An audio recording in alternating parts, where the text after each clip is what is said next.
সবাই দেখো, মিম এখন দুধ খাচ্ছে, মানে সবে খাওয়া শুরু করলো। ও এখন এই পজিশনে শুয়ে দুধ খাচ্ছে। দুধটা খাওয়া যখন ওর শেষ হবে তখন তোমাদেরকে আমি দেখাবো যে ও কি পজিশনে শুয়ে থাকে।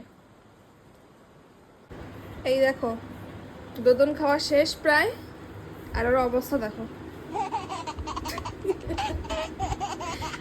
কোথায় শুয়েছিল, কোথায় চলে এসেছে।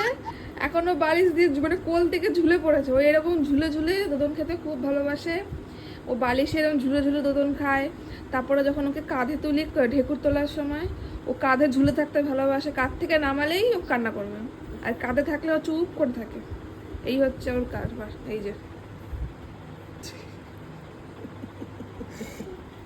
হলো, দোদন খাওয়া হয়েছে মাম্মা?